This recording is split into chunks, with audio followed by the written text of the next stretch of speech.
आज मैं आपके सामने 5 एल्गोरिथम ऐसे लाने वाला हूं, अगर आप उनको एक्चुअल में समझ गए तो भाई आप समझ लो कि आप 200 से 300 डीएससी के प्रॉब्लम को इजीली सॉल्व कर सकते हो। अब एक्चुअल में समझने का मतलब क्या होता है? जो मैक्सिमम ऑडियंस होती है वो कोड को रटती है और बहुत फ्यू पर्सन होता है जो एक्चुअल में कोड को समझती है। तो जो रटने वाली कैटेगरी है उन बच्चों को पता कैसे चलेगा कि उन्होंने कोड को रटा है या समझा है? इसका बेस्ट तरीका है, अगर उस प्रॉब्लम का थोड़ा सा ट्विस्टेड वर्जन अगर आपके सामने ला दिया जाए तो क्या आप उसको सॉल्व कर सकते हैं? अगर आप कर सकते हैं तो समझ लो आपने उसको एक्चुअल में समझा है। अब समझने की प्रक्रिया क्या होती है? तो जब भी आपके सामने कोई एल्गोरिथम आए आपको लगेगा अच्छा ये लॉजिक है, मुझे कोड लिखना भी आ गया, मतलब मैं समझ गया। नहीं, ये नहीं, आपको प्रॉब्लम को ब्रेक डाउन करना है, ड्राई रन करना है और खुद के लिए सेंस बनाना है कि भैया अच्छा इसका मतलब ये था, ये स्टेप इसलिए हुआ है। खुद से जब तक आप क्रॉस क्वेश्चन नहीं करोगे तब तक आप कोडिंग में इंप्रूव नहीं हो सकते। तो यार पर्सनली मैंने 1200 से ज्यादा कोडिंग प्रॉब्लम सॉल्व करी है जब मैं स्टूडेंट था। उसके बाद जब मैं टीचिंग में आया तो मैंने 700 से 800 प्रॉब्लम और सॉल्व करी है। तो ये 5 एल्गोरिथम मैं आपके सामने लेके आया हूं। ये ऐसी एल्गोरिथम है जो आपको सीधा चेक दे सकती है कि आप एक्चुअल में रिकर्सन को समझ चुके हैं या आपने रटा है। तो चलो आज इन प्रॉब्लम को डिस्कस करते हैं। हमारी फर्स्ट प्रॉब्लम है टावर ऑफ हनोई। शायद आप में से बहुत सारे बच्चों ने इसके बारे में सुना होगा। ठीक, आपके सामने 3 रॉड रहती हैं, ठीक, और ये 3 प्लेट्स हैं, ठीक है। सबसे बड़ी प्लेट, उससे छोटी और उससे छोटी। इन सारी प्लेट को मुझे इस वाले टावर में लेकर जाना है, ये इस वाले पोल में लेके जाना है। कंडीशन ये होगी कि मैं एक बार में एक ही प्लेट को मूव कर सकता हूं, मतलब एक बार में मैं एक ही प्लेट को मूव कर सकता हूं। क्लियर? हाँ जी भैया। और दूसरी कंडीशन क्या है कि भैया छोटी प्लेट के ऊपर बड़ी प्लेट नहीं आ सकती, छोटी प्लेट के ऊपर बड़ी प्लेट नहीं आ सकती। तो आपकी क्या स्ट्रेटेजी होगी कि आप इन सबको इस वाले टावर में मूव करा पाओ। अब अगर आप बिगिनर हैं, पहले इस प्रॉब्लम को फॉर लूप से सॉल्व करने की सोचें, डायरेक्ट रिकर्सन में ना कूदे। पहले सोचो कि मैं इसका लॉजिक कैसे क्रिएट कर सकता हूं, कैसे कर सकता हूं। अगर अभी मैं आपको बताऊं हम इसको कैसे सॉल्व कर सकते हैं, तो भैया इसको सबसे पहले यहां लेके जाओ, ठीक है, फिर इसको इधर लेके जाओ, 2 स्टेप हो गए, फिर इसको इधर लेके जाओ, एक और स्टेप हो गया, फिर इसको यहां लेके जाओ, 4 स्टेप हो गए, फिर इसको इधर लेके आ जाओ, 5 स्टेप हो गए, फिर इसको यहां लेके चले जाओ, 6 स्टेप हो गए, और इसको लास्ट में यहां लेके चले जाओ। तो ये 7 स्टेप में मेरा प्रॉब्लम सॉल्व हो गई। तो मुझे सारे स्टेप बताने पड़ते हैं कि मैं प्लेट को किस तरीके से मूव कर रहा हूं।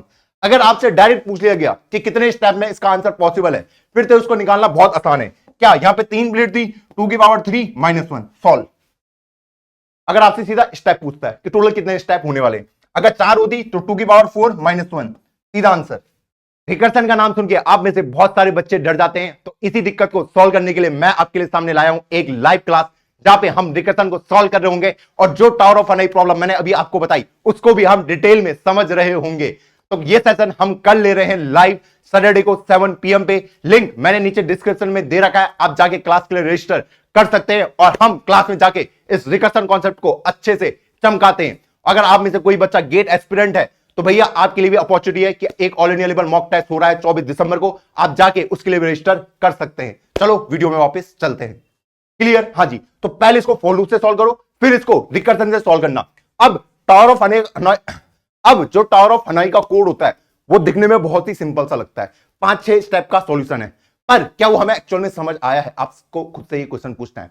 अगर आपको वो समझ आ गया, मैं आपको बता रहा हूं रिकर्सन के प्रति आपकी कमांड बहुत स्ट्रांग हो जाएगी। और आपको यह भी पता है कि रिकर्सन में बच्चे सबसे ज्यादा स्ट्रगल करते हैं। क्लियर? हाँ जी भैया। तो टावर ऑफ हनोई मेरी एक सबसे बढ़िया एल्गोरिथम है जिसको अगर आप एक बार समझ गए तो समझ लो आपको रिकर्सन भी समझ आ चुका है। अब हमारी सेकंड प्रॉब्लम है कॉइन चेंज प्रॉब्लम। ये एक ऐसी प्रॉब्लम है जो रिकर्सन और डायनेमिक प्रोग्रामिंग दोनों का हिस्सा है, ठीक है।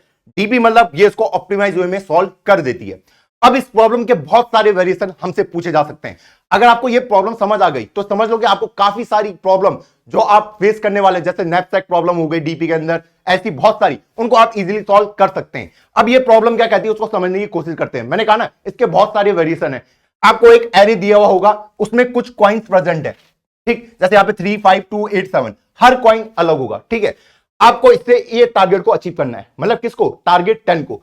तो क्या आप किसी भी कॉइन को उठा के, कितने कॉइन को उठा के ये टारगेट को अचीव कर सकते हैं? अगर कर सकते हैं तो यस, नहीं कर सकते तो नो। तो अगर मैं बात करूं तो मैं इसको अचीव कर सकता हूं 3 वाला कॉइन चूज करके, 5 वाला कॉइन चूज करके और 2 वाला कॉइन चूज करके। तो मैं बोलूंगा ये वाला आंसर पॉसिबल है। 3, 5, 2, 10।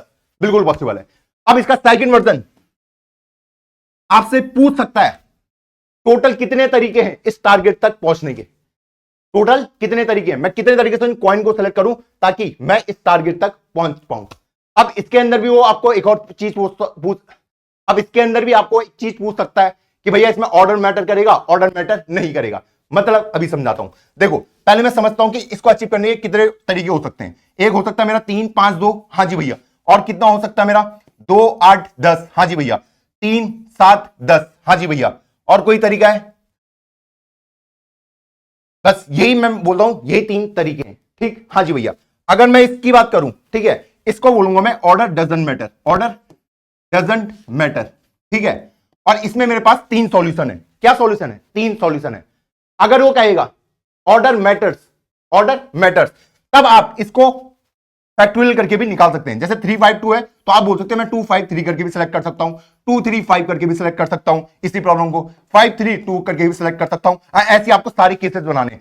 जब क्या बोलेगा ऑर्डर मैटर करता है, तो आपको देखना है कि आप इसको कैसे सॉल्व कर सकते हो। क्लियर है? ऑर्डर डजंट मैटर और ऑर्डर मैटर का समझना, हाँ जी भैया। तो ऑर्डर डजंट मैटर में आपको 3 आंसर देना है। जब ऑर्डर मैटर करेगा, ठीक है, कि आप अगर इसको आगे पीछे कर लेते तो इसका क्या बदल गया, सीक्वेंस बदल गया, तो अलग माना जाएगा। 2 5 3 2 3 5 से अलग माना जाएगा। लेकिन इस वाले केस में 3 5 2 2 5 3 एक ही माना जाएगा, क्योंकि मैंने सिक्के एक ही सिलेक्ट किए हैं, ठीक, हाँ जी। तो आपको इसको भी सॉल्व करना है।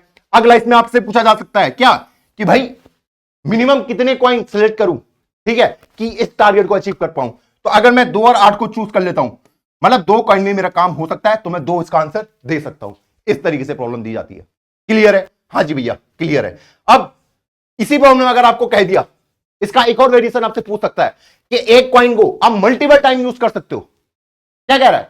एक कॉइन को मैं मल्टीपल टाइम यूज कर सकता हूं, तब आपका आंसर क्या होगा? तब क्या मैं इस टारगेट टर्न को अचीव कर सकता हूं? अगर कर सकते हो हाँ बोलो, नहीं कर सकते तो ना बोलो। मतलब 3 को मैं 2 बार भी, 3 बार भी, कितनी बार भी यूज कर सकता हूं। इस 2 को भी मैं मल्टीपल टाइम यूज कर सकता हूं। तो क्या मैं इस टारगेट टर्न को अचीव कर सकता हूं? बिल्कुल कर सकता हूं। अगर मैं 5 2 2 के सिक्के ले लूं, या फिर 2 2 3 3 3, इस तरीके से। क्लियर है? हाँ जी। फिर से आपको ये क्वेश्चन पूछ सकता है कि टोटल कितने तरीके हैं इस टारगेट को अचीव करने के, ठीक है। पहला जब ऑर्डर डजंट मैटर, अगला जब ऑर्डर मैटर। क्लियर है ये भी? हाँ जी भैया, ये भी क्लियर है। तो ये भी आपको सॉल्व करना चाहिए। तीसरा बोल सकता है कि मिनिमम कितने कॉइन सेलेक्ट करूं, मिनिमम कितने कॉइन सेलेक्ट करूं कि मैं इस टारगेट को अचीव कर पाऊं। तो इस तरीके से आपको ये प्रॉब्लम पूछी जा सकती है डायरेक्ट। अब इसी का अगला वर्जन कि अब इसी के अंदर डुप्लीकेट कॉइन्स हो सकते हैं। कैसे कॉइन हो सकते हैं? डुप्लीकेट हो सकते हैं, और हर एक कॉइन को एक ही बार यूज करना है। फिर सेम चीजें, तीनों क्वेश्चन आपको फिर पूछे जाएंगे, उसमें आप इसमें फंस सकते हो। Order matter, order doesn't matter, इसमें आप फंस सकते हो। कैसे आप इसको टैकल करोगे? अगर आपको ये कॉइन चेंज प्रॉब्लम समझ आ गई एक्चुअल में कि क्या पूछ रहा है, कैसे मैं इसको सॉल्व करूंगा, क्या परम्यूटेशन होते हैं, क्या कॉम्बिनेशन होते हैं, जो बेसिक मैथ हम 11th 12th में यूज करते हैं, वही हमको यहां पे करना है, वही चीजें हमें यहां पे यूज करनी है।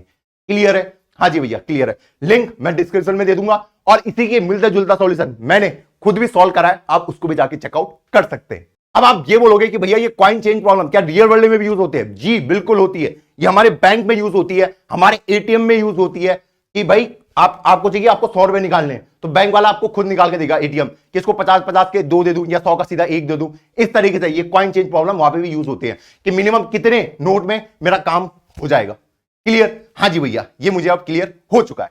तो अब हम चलते हैं अपनी थर्ड प्रॉब्लम में। थर्ड प्रॉब्लम है हमारी बुक एलोकेशन। ये इतनी इंपॉर्टेंट प्रॉब्लम है ना, इसी का वेरिएशन मुझे ओवर के इंटरव्यू राउंड में पूछा गया था। जी हाँ, बहुत ज्यादा फेमस प्रॉब्लम। प्रॉब्लम क्या कहती है? आपके पास एक एरे होगा, ठीक है, उसमें 4 बुक्स हैं। कितनी बुक है? n equal to 4 book. उसमें इतने नंबर ऑफ पेजेस हैं। आपके पास 2 स्टूडेंट है, स्टूडेंट 1 और स्टूडेंट 2, ठीक। हाँ जी भैया, ये बुक्स आपको इनको बांटनी है।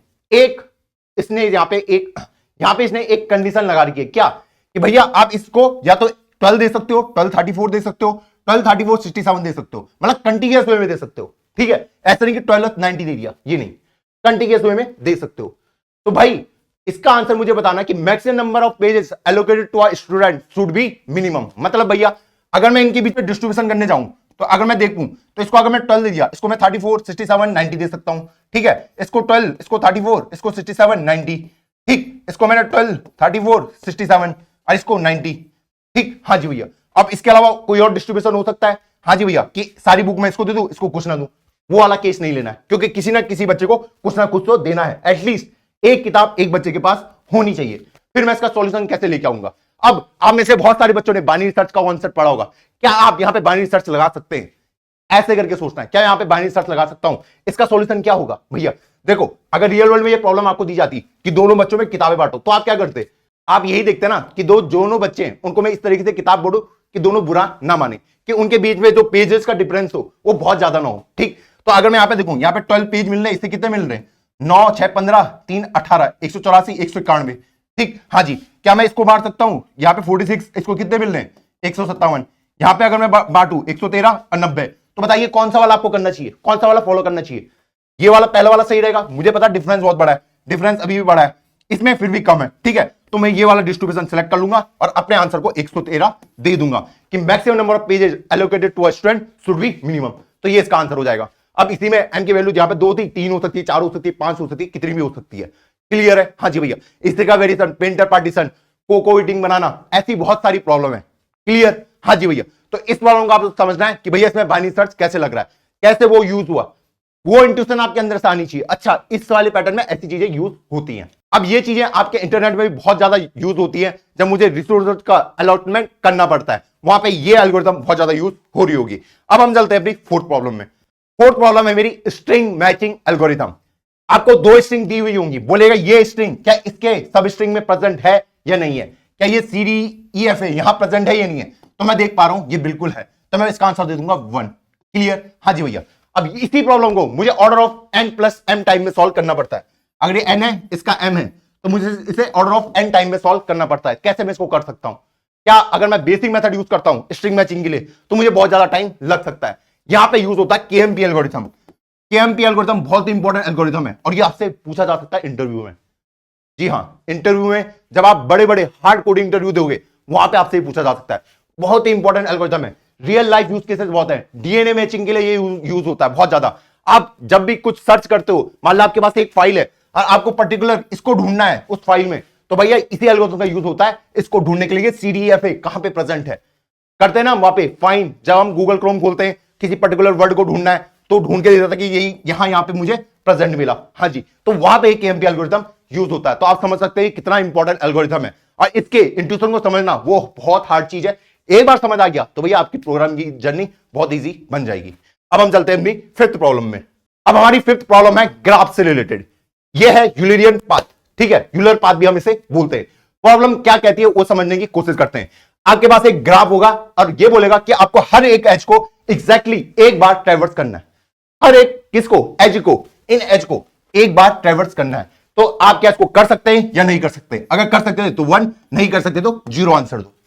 क्लियर? हाँ जी। तो अगर इस प्रॉब्लम की मैं बात करूं तो भैया अगर मैं यहां से स्टार्ट करता हूं तो मैं इस एच पे जा सकता हूं, इस वाली एच पे जा सकता हूं, इस पे भी जा सकता हूं, इस पे भी और इस पे भी। तो मैं सारी एच पे एग्जैक्टली एक बार चला गया। इस प्रॉब्लम का रहता है। अब इसका सॉल्यूशन कैसा रहता है? इसके सॉल्यूशन को मुझे ढूंढना पड़ता है order of v plus E time पे। कैसे हम इस प्रॉब्लम तक पहुंचते हैं? भाई इसका सिंपल सा सॉल्यूशन रहता है, पर उस सॉल्यूशन तक पहुंचे कैसे? ये कहता है कि भैया जो नंबर ऑफ नोट्स होंगे आपके, ठीक है, जो नंबर ऑफ नोट्स होंगे उनकी जो डिग्री होनी चाहिए इवन होनी चाहिए। और अगर कोई नोड ऐसा है जिसकी डिग्री इवन नहीं है, तो एग्जैक्टली 2 ही नोड ऐसे हो सकते हैं जिनकी डिग्री ऑड हो, वहीं पे आप इसका सॉल्यूशन निकाल सकते हैं, वरना नहीं निकाल सकते। रियल लाइफ में क्या यूज केस है इसका? रियल लाइफ में बहुत ज्यादा यूज केस है। मान लो आप सेल्समैन हो, ठीक है, आपको पूरी सिटी को एक्सप्लोर करना है। ठीक, आप चाहते हो यार मेरा पेट्रोल बचे, मेरी आपके पास एक गाड़ी है, आप चाहते हैं आपका पेट्रोल बचे। क्या बचे? पेट्रोल बचे। तो आप यही चाहोगे ना कि मुझे सब जगह भी जाना है, सारी रोड पे भी जाना है। ठीक है, कैसे जाऊंगा? क्या यहां पे यूलर पाथ एग्जिस्ट करता है या नहीं करता? तो अगर यहां पे यूलर पाथ एग्जिस्ट करता हो तो आप ऐसे पाथ करके हर रोड पे एक बार जा सकते हैं। क्लियर? हाँ जी भैया। लेकिन अगर आप यहां से स्टार्ट करते हो तो आप यहां गए, यहां गए, यहां गए, तो इस रोड को आपको दोबारा कवर करना पड़ रहा है। देखो इस रोड को मैंने 2 बार कवर किया, तो यूलर पाथ मुझे ढूंढना आना चाहिए। ठीक, तो इसका सॉल्यूशन आपको देना है 1 और 0 में। तो ये वो 5 एल्गोरिथम है। अगर इसके प्रति अगर आपको कमांड हासिल हो गई तो समझ लो आपकी प्रोग्रामिंग की जर्नी बहुत इजी हो जाएगी। और इससे आपके जो ग्राफ के कॉन्सेप्ट है, डीपी के कॉन्सेप्ट है, रिकर्सन के हैं, मैंने आपको स्ट्रिंग का कॉन्सेप्ट बताई, मतलब ये ऐसी क्लासिकल प्रॉब्लम है ना जो अगर आप एक बार समझ जाते हो तो भैया आपकी जो जर्नी है वो बहुत स्मूथ हो जाएगी। आई होप आज की वीडियो में आपको मजा आया होगा। अगर आप ये से पढ़ने में इंटरेस्टेड है, जो भी बच्चा वीडियो देख रहा है डी से पढ़ने में इंटरेस्टेड है, हमारा 180 डेज ऑफ कोड चैलेंज चल रहा है कोडर आर्मी चैनल पे, आप जाके उसको सब्सक्राइब कर सकते हैं। हम ऑलरेडी 90 दिन तक का वीडियो डाल चुके हैं, 89 डेज हम कंप्लीट कर चुके हैं वहां पे, अगले 91 डेज हमारे पेंडिंग है। तो मिलता हूं आपको किसी नई वीडियो में, तब तक के लिए जय हिंद जय भारत।